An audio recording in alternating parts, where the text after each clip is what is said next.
Daenerys, you here yet? If the slavers' No more forces... talking from you. Your talking gave us this.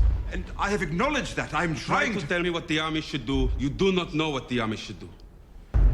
All right. What should the army do? We will not go to the beach. If we go to the beach, the masters will take the pyramid. The pyramid is the only place in the city we can defend. We stay here. And then? We wait for them to come to us. And we fight them. Meanwhile, the people are dying. What was that? Did like a stray thing hit them or something? I don't understand. What could have reached up here?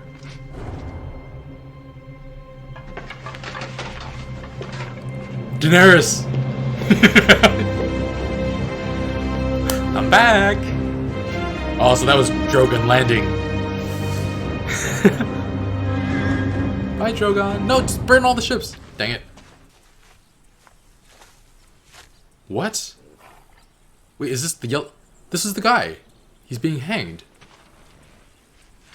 Oh, Beric Dondarrion. The fuck you doing here? Chasing them. Yeah. You? Hanging them. Any particular reason? They attacked a nearby sept and murdered the villagers. That's Why right. do you want them? Same reason. They're mine. It's the Brotherhood's good name they've dragged through the dirt. Fuck your name, they're mine. Killed you once before, Dondarrion. Happy to do it again. Drop that arrow, you bloody girl.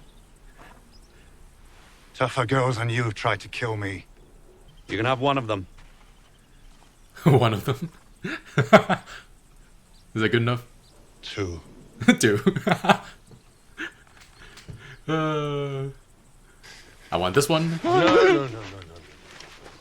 We're not butchers. We hang them. Hanging.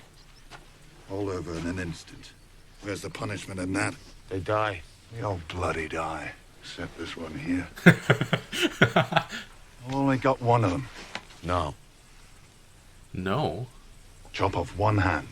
We gave you 2 of the 3 out of respect for your loss. That's generous. He wants to brutalize them. Bunch of nances. Oh, freaking This time I understand. would have killed. You're a fighter. You were born a fighter. And we need You fighters. walked away from the fight. How did that go? Yeah. Good and bad, young and old. The things we're fighting will destroy them all alike. You can still help a lot more than you've harmed Clegane. Is this the Lady Crane? I'm scared. Oh no. Oh no. Lady Crane's dead. This is the one.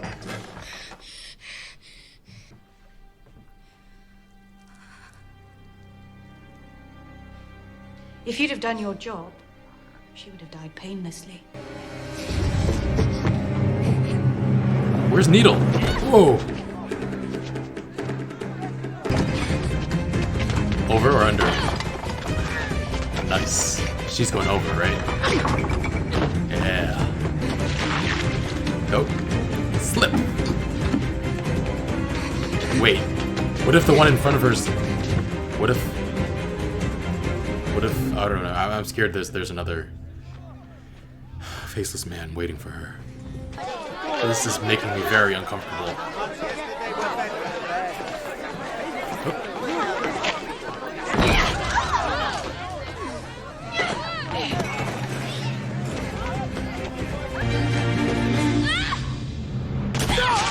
Jeez. Not gonna break any bones? Bloody orange. Oh god, oh god, oh god. Did any of her wounds open back up? Arya, get up. Get up. She's here, get up. It opened up again. You're not outrunning her. You need to fight. Where the heck is Needle? Where the heck is any weapon? She left the blood mark on purpose. I'll snuff out that last candle.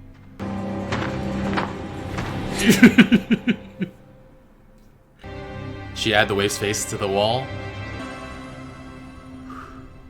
You told her to kill me. Oh, jeez. But here you are. And there she is. You're telling me that was your plan? Finally, a girl is no one. A girl is Arya Stark of Winterfell. And I'm going home. Yes.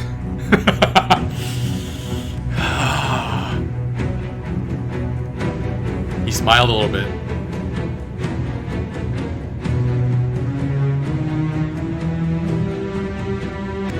He wanted this to happen. Yeah, she's going home. Woo! Alright guys, that was probably one of my favorite episodes. Just there were some very human moments and a lot of humor. I really enjoyed it.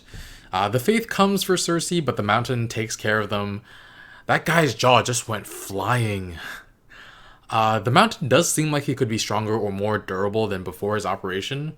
I know when Cersei asked Qyburn if the mountain would be weaker, he was just like, oh no, and I thought it implied that he could be stronger, but it seems like he is. Tommen abolishes trial by combat, and Cersei looks like she's trying to like catch his eye pleadingly, but he won't even meet her eyes. Like, he knows what he's doing. He knows the consequences of what he's doing.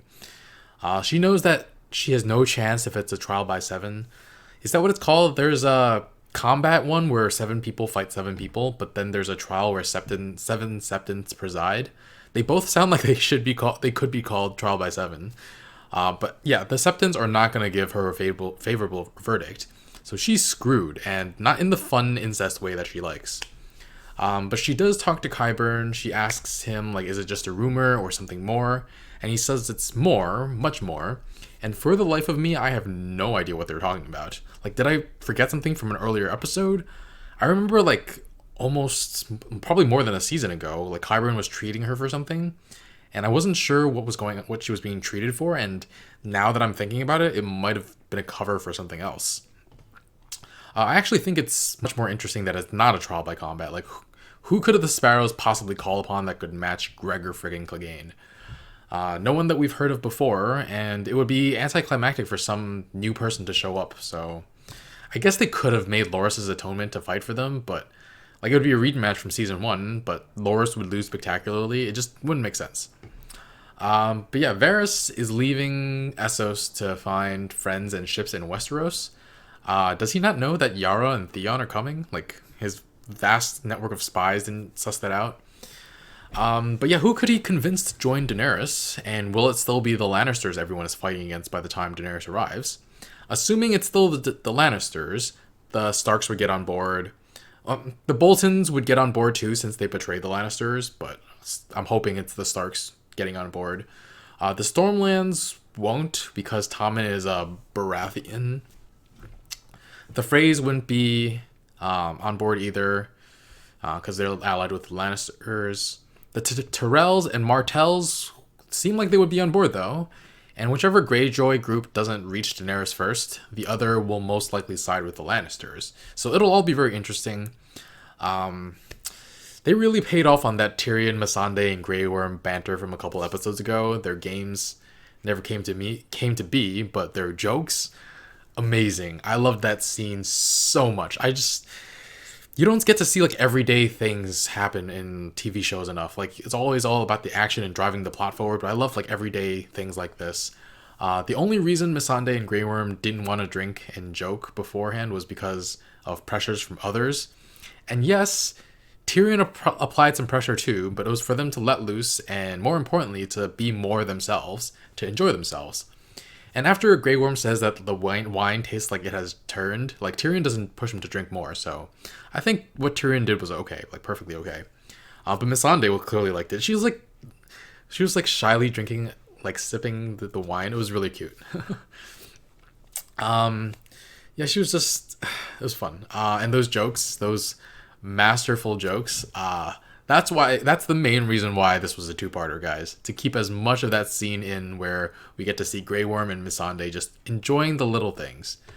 Missandei's joke was so her. Like, It was kind of funny, but not really. And then Tyrion like forced his laughter, and I can get on board with that just because he was trying to encourage her and not make her feel like she failed when she tried so hard to make a joke. But then Grey Worm saying it was the worst joke ever. Oh my god, Tyrion, you was like, you lied. He's like, no, I make a joke. Oh man, that was great. And then I really, really loved that Grey Worm saw Missandei laughing and it made him smile. Oh, my heart. So sweet. But of course, we are interrupted from hearing the honeycomb donkey story. What the heck could that be? But it's because the Masters have come. So much for Tyrion's plan. Like, at least it gave them peace long enough for Daenerys to arrive home. She can do some serious damage. I wish Drogon didn't fly off, though.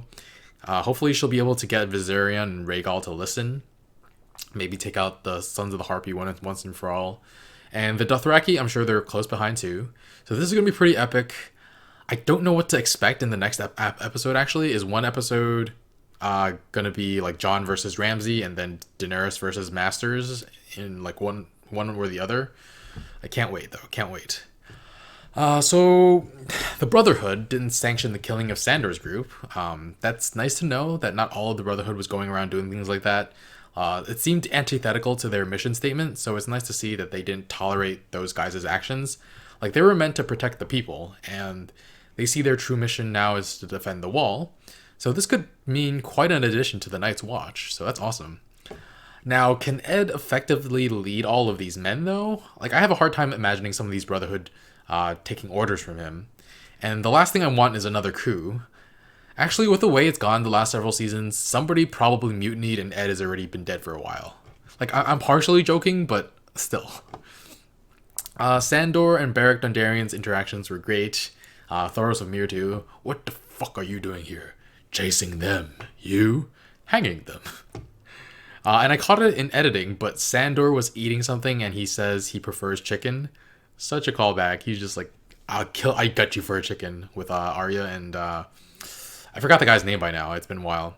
But it seems like Sandor is at least considering joining the Brotherhood. He probably will refuse to be called one of them, but he probably sees it as a worthy fight. It doesn't lead into his motivation of hatred, but maybe his desire to protect is stronger than his hatred. Riverrun was surprisingly fascinating to watch. We had some nice reunions, Pod and Bronn, Jaime with Brienne. Pod was talking about how he's been training to fight under Brienne 2 hours a day. Bronn still takes him to school, though. Your feet are about a yard apart. Smack. And Pod's head just kind of like lingers there. It's just like... He's like, damn it, I should have seen that coming. After Brienne and Jaime's talk, I was afraid she'd have to fight him. But with the whole castle laying down arms, it didn't make sense for her to do that. And so she left. And they waved goodbye. And Jaime, he brought out his dark side with Edmure, though. I don't know if he really would have catapulted Edmure's son and killed all the Tullys just to get back to Cersei. I mean, he tried to kill Bran, but I wanted to believe he grew a little in captivity and on his journey with Brienne. But you know what? I buy it. Cersei is in danger back in King's Landing, and he loves her more than anything. He'd go back to her. He would do anything to go back to her. I thought in the moment that he was just exaggerating to scare Edmure, but yeah, he'd do it. I guess in this situation where he's trying to threaten Edmure is actually a plus that people think he's an oath-praying, king-slaying monster with no honor. I know Edmure didn't doubt for a second Jaime would do those horrible things, which, yeah. Edmure's years in prison, though, have brought out a different side of him we haven't seen before. I remember the first time we saw him, he was like missing Hoster Tully's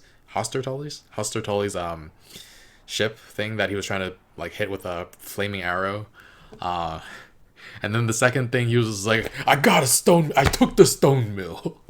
The look on his face when he saw his wife's face for the first time was just gold. And he was complaining the whole time, going to the twins, and one look and he's like the happiest little boy in the world. And now to Jaime, he's become so hardened, and I understand. He was just like, you must understand on some level that you're an evil man. And then, like, how do you live with yourself? You have to sleep at night.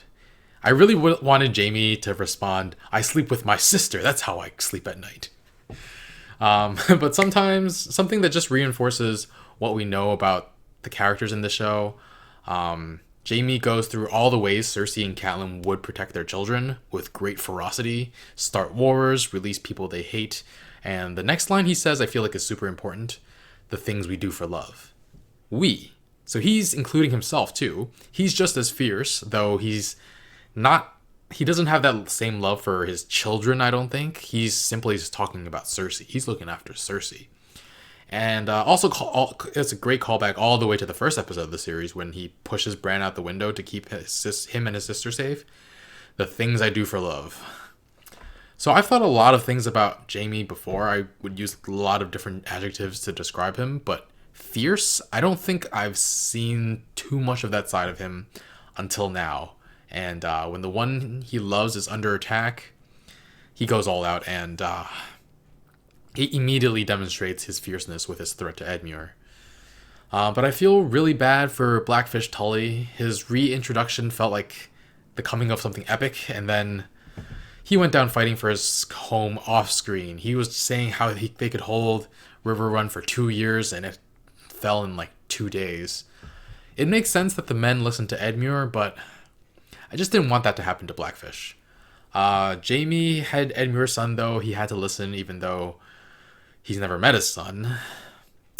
Actually, could that be a lie? We've never actually confirmed that he had a son. We've only heard that he has a son from the Freys and the Lannisters, and they have a vested interest in lying to him. What if it was all just a ruse to get Edmure to cooperate? That would honestly be like really, really smart. And I'd be mad at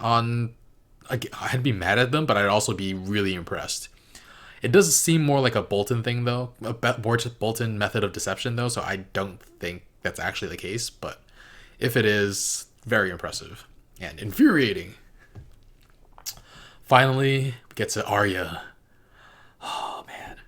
She tells Lady Crane that she wants to go further west than Westeros. I would watch that sequel if they made it. It'd be so disappointing if she just wound up right back on the eastern tip of Essos, but I'm curious if their world is like our world. Like, is it round? Is it just flat? Is it a sphere, or is it more oblong, or this way? Speaking of which, do people in this universe use the stars to sail I haven't heard any mention of that, but they could still do it, and just we haven't heard of it. But first, Arya is going back to Westeros to take care of her family, and the people off her list.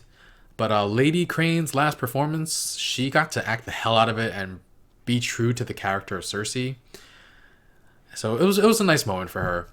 But just how good is she at patching people up? Like, I liked her, but oh my god, what was that about, like, putting holes in her men and then, like, patching them up? That is some get me the heck away from her kind of thing. Like, she does patch up Arya incredibly well. Like, Arya should have been, like, bed rest for, like, weeks. But yeah, it'd be really amazing if Lady Crane wasn't actually dead and she shows up in, like, season 8 as a faceless woman. I can't go around assuming everybody's a faceless man, though, or else nobody's deaths would have consequences. Like, was Ned replaced by a faceless man before he had his head chopped off? Was Joffrey? Are they both still alive somewhere? Did Jon really die, but he's been replaced by a faceless man? Ooh. Like, you could justify that no one we have seen die is actually dead. Robb and Talissa were replaced. They were in training with their son Eddard as faceless men themselves. If only. But yeah, Arya running from the Waif was incredible. I was thinking that she should have been dead the whole time, and the patches, she finally bled through after a while, but I feel like she should have broken multiple bones when she ran away, though. Like, that tumble down the stairs, that's really bad. But she gets back to her hideout with Needle, and she takes out the light from the candle. It's perfection. And she brings the Waif's face back to the room with the faces. I find it really interesting that Jaqen just lets Arya leave. I mean, he was unarmed and she had Needle, but, like, he had a smile on his face, which seemed to indicate that he was kind of on board with Arya reclaiming her identity and leaving. I mean, he had to know, like, all along that her thirst for vengeance was too strong for her to ever abandon. So now I'm questioning whether he knew all along this would happen.